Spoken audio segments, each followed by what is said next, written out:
objects were sighted. My wife and daughter, not attempting to earn a living.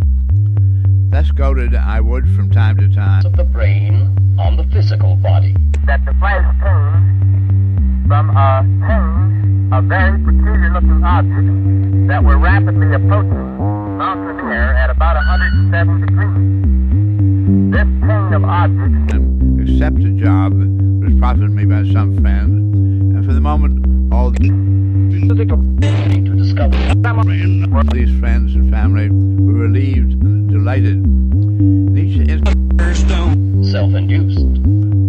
all my grand strategy Costello, playing for you in the Meridian Room of the Park Plaza Hotel, situated would languish, and things would go wrong till for the 9 in number. I assumed at the time they were a new formation or a new type of jet, though I was baffled by the fact that they did not have any tails. Past, Previously, to another, I jumped off the deep end again, recommit myself to the unfunded comprehensive program of salvation. almost directly in front of me, but at a distance of about 23 miles, which is not very great in the air. I judged their wingspan to be at least 100 feet across. The sighting did not particularly disturb me at the time, except that I had never seen planes of that type. Mr. Arnold, after landing, made a routine report of what he had seen to a Civil Aeronautics Administration representative, promptly forgot the matter, until the wheels of publicity began to turn. The floodgates opened. I never could understand at that time why the world got so upset about like this, that these things didn't seem to be a menace. I believe they had something to do with our Army and Air Force. Problems by environment, modifying artifacts.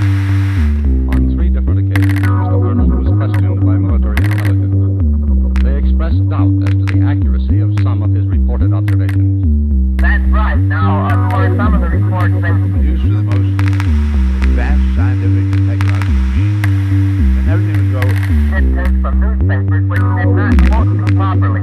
Now, when I told the press, they misquoted me, and in the excitement of it all, one newspaper and another one got it so snarled up that nobody knew just exactly what they were talking about, I guess. Here's how the name Flying Saucer was born. These objects more or less fluttered like they were, I'd say boats on very rough water or a very rough air of some type. And when I described how they flew, I said if they flew like you take a saucer and throw it across the water. Most of the newspapers misunderstood and misquoted that too. They said that I said that they were saucer-like. I said they flew in a saucer-like fashion. That was an historic misquote. While Mr. Arnold's original explanation has been forgotten, the term flying saucer has become a household word. Few people realize that Mr. Arnold has reported seeing these same strange objects in the sky on 3 other occasions. He says that some pilots in the Northwest have reported seeing them on 8 separate occasions. We asked for his own personal opinion on the nature of what he and the others had seen. I don't know how best to explain that. I more or less have reserved an opinion as to what I think is actually a natural-born American. If it's not made by our science or our Army Air Forces, I'm inclined to believe that it's of an extraterrestrial origin. Extraterrestrial origin? You think there's a possibility they may be coming out of space from other planets?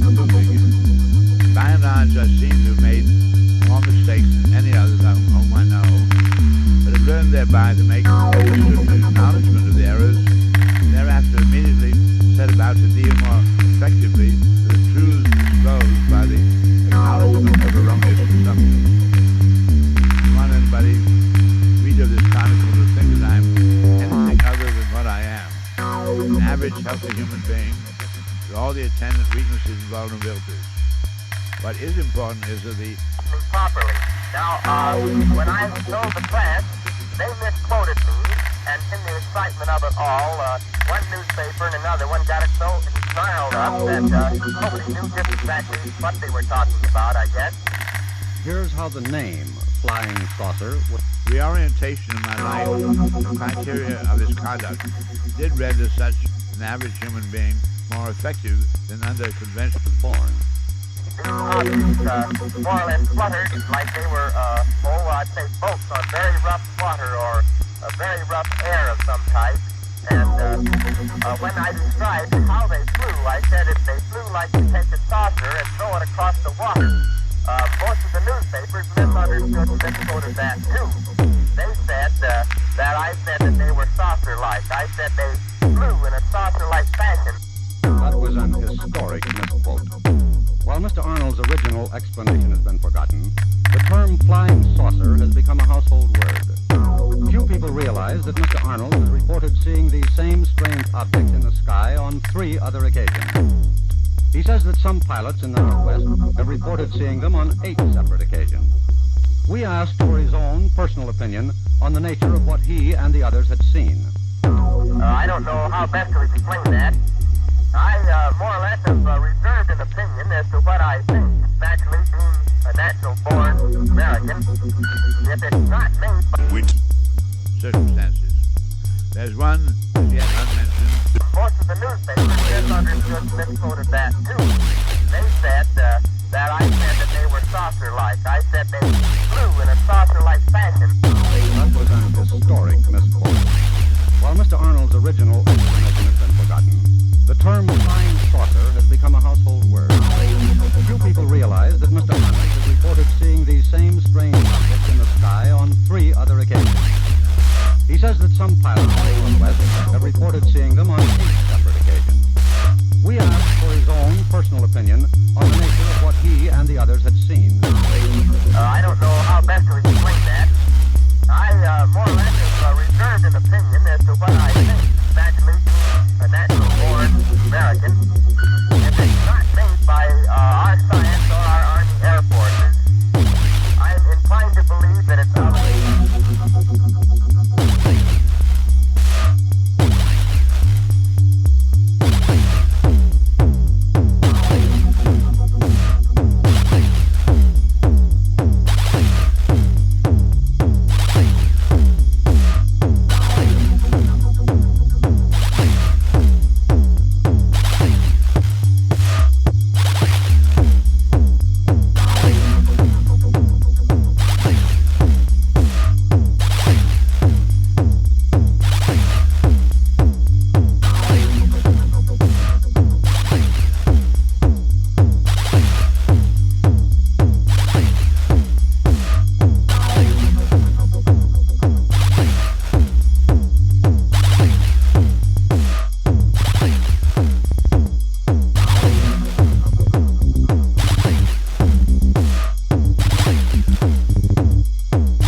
that's how it all began. That was the trigger action. Offensively overriding commitment that I made before developing already counted disciplines and commitments, especially You can recondition yourself by reconditioning the way you think. Hypnotism is a form of meditation that instantly reaches the deepest levels of the subconscious. While you are in the science or our Army Air Forces, I am inclined to believe that it's of an extraterrestrial origin. Extraterrestrial origin? You mean you think there's a possibility they may be coming out of space from other planets? I suppose that's pretty hard for people to take seriously. Well, I'll tell you this much. All the airline pilots, none of us have appreciated being laughed at. We made our report essentially to begin with because we thought that if our government didn't know what it was only our duty to report it to our nation and to our Air Force out of it. I think it's something that is of concern to every person in the country, and I don't think it's anything for people to get hysterical about. Now, that's just my frank opinion of it. So that's how it all began. That was the trigger action. Lieutenant Arnold's story went scudding over the news wires, radio and newspapers picked it up, and then within days, the country broke out into a flood of flying saucer observations. Many of these reports, a great many of them, obviously could be discounted. Others, reports from perfectly competent, sober, and reliable observers, found no easy answer.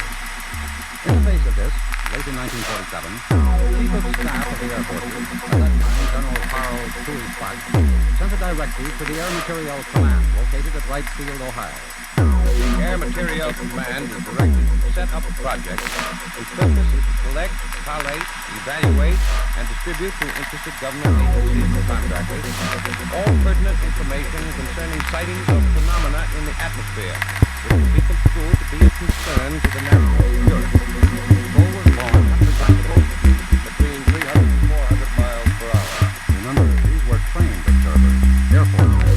The object reportedly traveled in a straight line, taking the mean reported speed 350 miles per hour and a time of sight of 1.5 hours.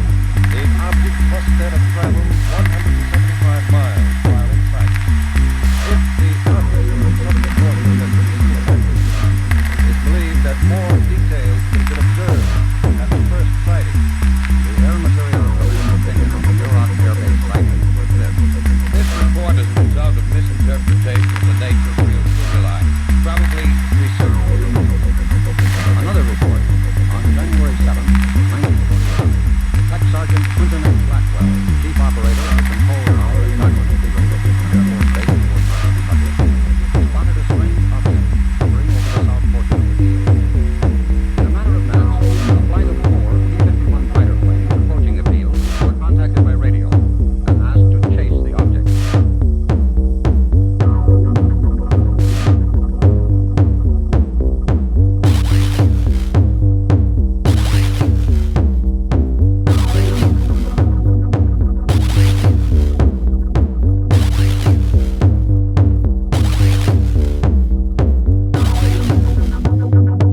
except for earning a living for my family and myself.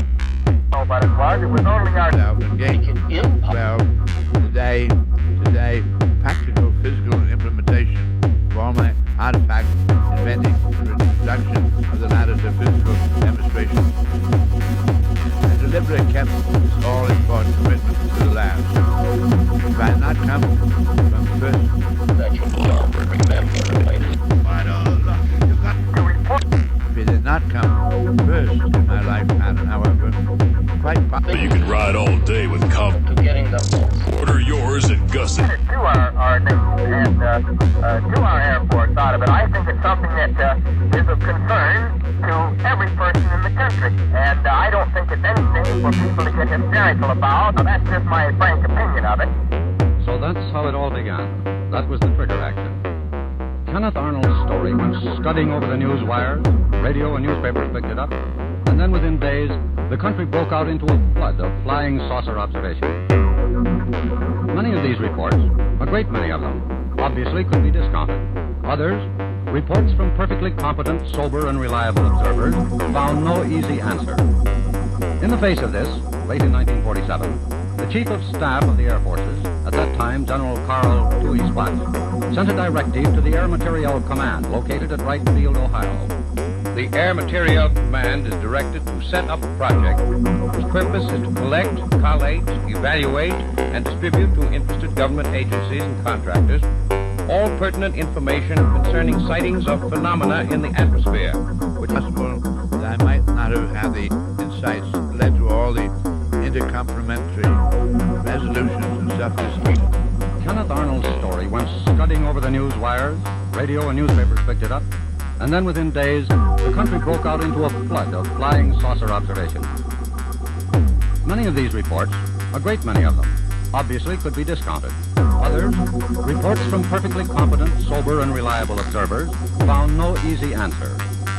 In the face of this, late in 1947, the Chief of Staff of the Air Forces, at that time General Carl Dewey Spatz, sent a directive to the Air Materiel Command, located at Wright Field, Ohio. The Air Materiel Command is directed to set up a project whose purpose is to collect, collate, evaluate, and distribute to interested government agencies and contractors all pertinent information concerning sightings of phenomena in the atmosphere, which can be construed to be of concern to the national security. And so was born Between 300 and 400 miles per hour. Remember, these were trained observers, Air Force men. The objects reportedly traveled in a straight line, taking the mean reported speed 350 miles per hour, and the time in sight 1/2 hour. The objects must then have traveled 175 miles while in sight. If the objects were of such proportions as to be seen at that distance, it is believed that more details could have been observed at the first sighting. The Air Materiel Command opinion on the Muroc Air Base sightings was this. This report is a result of misinterpretation of the nature of real stimuli, probably research balloons. Another report on January 7th, 1948. Tech Sergeant Quinton A. Blackwell, chief operator of the control tower at Godman Field, an Air Force base at Fort Knox, Kentucky, spotted a strange object hovering over the south portion of the field. In a matter of minutes, a flight of 4 P-51 fighter planes approaching the field were contacted by radio and asked to chase the object. Leader of the flight was Captain Thomas F. Mantell, Jr., veteran of the Normandy invasion, with some 3,000 flying hours to his credit. At 2:45, Mantell reported by radio. Object directly ahead and above and moving about half my speed. Going up to take a look. Throughout the first half of my last 52 years,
a very beautiful sunset. Extremely treacherous to my wife and daughter, not attempting to earn a living. Of such proportions as to be seen at that distance, it is believed that more details could have been observed at the first sighting. The Air Material Command opinion on the Muroc Air Base sighting was this.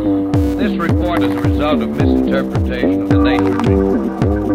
Less quoted I would from time to time accept a job that was proffered me by some friend, and for the moment all these friends and family were relieved, delighted. In each instance, however, all my grand strategy was to languish and things would go wrong until for one reason or another I jumped off the deep end again, recommend myself to the unfunded comprehensive program solving problems by environment modifying artifacts produced with the most advanced scientific and technological means, and everything would go smoothly again. By and large, I seem to have made more mistakes than any others of whom I know, but have learned thereby to make ever swifter acknowledgement of the errors, and thereafter immediately set about to deal more effectively with Real stimuli, probably research balloons.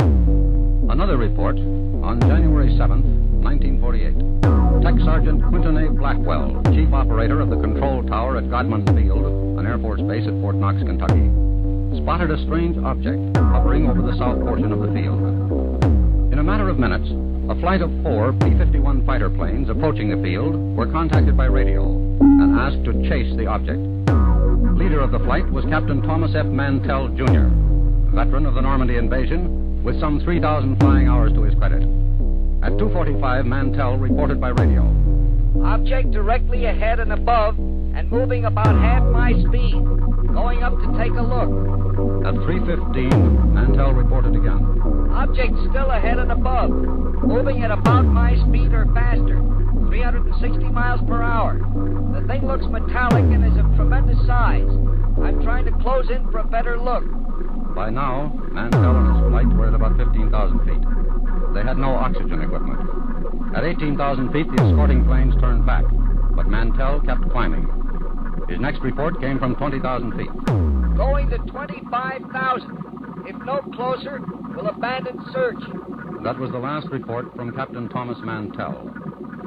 At approximately 25,000 feet, it is believed he blacked out for want of oxygen. His plane climbed another 5,000 feet